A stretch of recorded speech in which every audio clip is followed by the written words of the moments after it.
महाराज जी, तव्हां हमेशह ईअं फरमाईंदा आहियो त सिमरन भॼन जो मतिलबु आहे अंदर में ई परमात्मा जी खोज करणु ऐं अंदर ई मार्ग ते हली पंहिंजे परम पिता ॾांहुं वापसि पहुचणु। पर मूंखे अञा ताईं इहा ॻाल्हि पूरी तरह सम्झ में कोन आई आहे तो को सिमरन भॼण सां अंदर वञी सघिबो या सृष्टिअ जो कर्ता मालिक असांजे अंदर कीअं आहे? जवाबु: जॾहिं तव्हां राति जो सुम्हंदा आहियो ऐं ख्वाब ॾिसंदा आहियो तॾहिं तव्हां किथे हूंदा आहियो? ख्वाब तव्हांजे अंदरि हूंदो आहे या किथे शरीर खां ॿाहिरि हूंदो आहे? यानी ख्वाब खे ॾिसण वास्ते तव्हीं शरीर खां ॿाहिरि वेंदा आहियो या अंदरि ई ॾिसंदा आहियो। इहो सभु कुझु तव्हांजे शरीर जे अंदरि ई थींदो आहे। तव्हां वीचार कयो त जे ख्वाब शरीर जे अंदरि थी सघे थो त सतगुरु जो नूरानी रूप या रूहानी अनुभव अंदरि छो नथो थी सघे? इहो त सही आहे त जॾहिं बि शरीर जी चीड़-फाड़ थींदी आहे त ख्वाब जो इहो खेल शरीर जे अंदरि कोन नज़र ईंदो आहे। छो त इहो जिस्मानी अनुभव कोन्हे।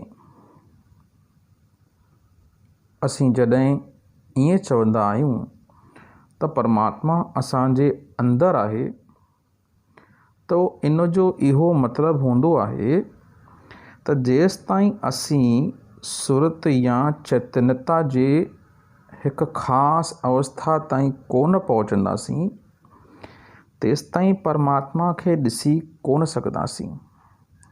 असांखे पंहिंजे अंदरि ई महिनत करे चैतन्यता जे उन अवस्था ताईं पहुचणो पवंदो आहे ऐं किथे ॿाहिरि कोन ॻोल्हणो आहे।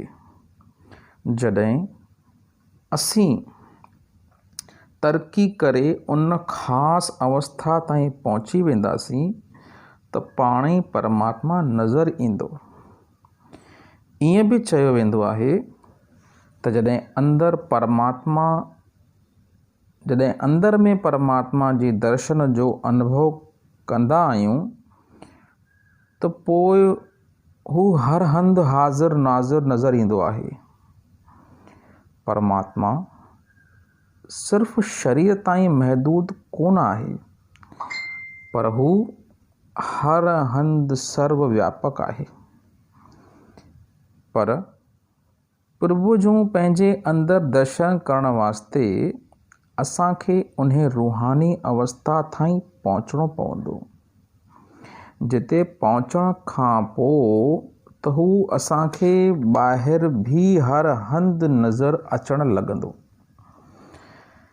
इहे सभु अनुभव अंदरि ई आहिनि ऐं किथे बि ॿाहिरि कोन आहिनि। इन करे जेसिताईं असांजो ध्यानु ॿाहिरि फैलियल आहे तेसिताईं असीं अंदरि उन रूहानी अवस्था ताईं पहुची कोन सघंदासीं। हीअ सॼी सृष्टि असांजे अंदरि आहे। तव्हां बाइबल में पढ़ो हूंदो त सृष्टिअ खां अॻु कुझु बि कोन हो ऐं सिर्फ़ु परमात्मा ई हो। जेको कुझु बि असीं ॾिसी रहिया आहियूं इहो ॿियो कुझु बि कोन्हे, सिर्फ़ु संदसि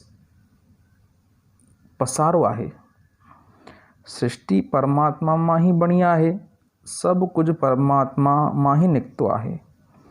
सभु कुझु उन में ई समायल आहे।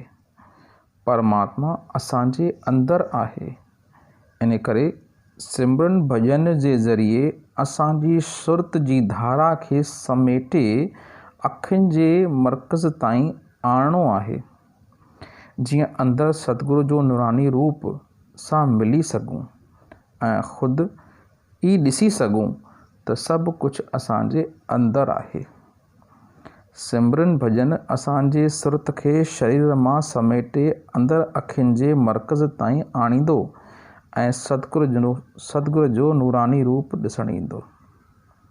सवाल: संत मत जे पुस्तकनि में पढ़ी एतिरो त ॿुद्धीअ जो आधार ते बि सम्झी सघंदो आहियां त सतगुरु अंदरि आहे ऐं अखियुनि जे मर्कज़ में ई मुंहिंजे अचण जी राह ॾिसी रहियो आहे, पर तॾहिं बि उन बारे में तव्हांजे पवित्र मुख मां कुझु ॿुधणु चाहियां थो। जवाब: इन विषय खे सम्झण में सभ खां ॾुखी ॻाल्हि इहा आहे त असीं सोचींदा आहियूं त शायदि सतगुर जो शरीर असांजे शरीर में प्रवेश कंदो। सतगुरु शरीर कोन आहे। सतगुरु शब्द जो रूप आहे, सर्जनहार शक्ति आहे। असांजो असली गुरु शब्द आहे, धुन आहे, जेका असां सभिनी जे अंदरि आहे। इहा इंद्रियनि शब्द जे धुन या इंद्रियनि जोत सतगुर जो रूप धारण थी करे असांखे इहो सतगुर जो जोत स्वरूपी या शब्द स्वरूप ई चइजे त नूरानी रूप ई अभ्यास जे वक़्तु नज़र थो अचे। तव्हां बाइबल में हज़रत ईसा जिन जे वचन पढ़िया हूंदा त मूं तव्हांजे अंदरि पंहिंजो निवास कयो आहे। हाणे मां तव्हांजे अंदरि आहियां ऐं आख़िर में तव्हां बि मूं में ई ईंदा। पोइ असीं ॿिए पंहिंजे पिता में समाइजी वेंदासीं। जॾहिं सतगुरु नाम बख़्शींदो आहे त हू उन जीव जे अंदरि पंहिंजो घर बणाए छॾींदो आहे, यानी असांजे आत्मा खे अंदरि शब्द सां जोड़ी वेंदो आहे ऐं इहो शब्द ई असांजो गुरु आहे। सर्जनहार शक्ति जंहिं हिन सॼे संसार जी रचना कई आहे, इहा ई असली गुरु आहे जंहिंसां असांखे जोड़ियो वञे थो। असांजे अंदरि सतगुरु जो रूप प्रगट थो थिए ऐं इन जो नूरानी स्वरूप असांजे अॻियां ज़ाहिर थो थिए। गुरु नानक साहिब जन फरमाइनि था त गुरु जो असली रूप शब्द आहे, अर्थात आत्मा हक़ीक़त में उन शब्द जी शिष्य आहे। सबद गुरु सुरत ध्यान चेला।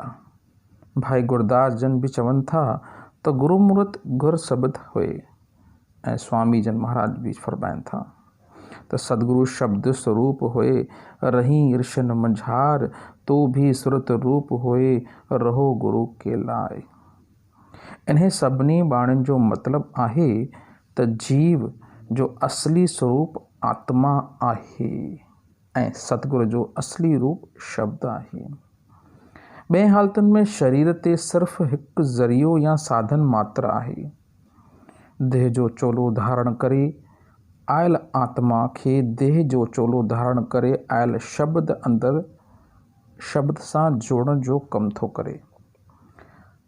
हिन वक़्तु असांखे इन शक्तियुनि या उन शब्द जो ॼाण कोन्हे।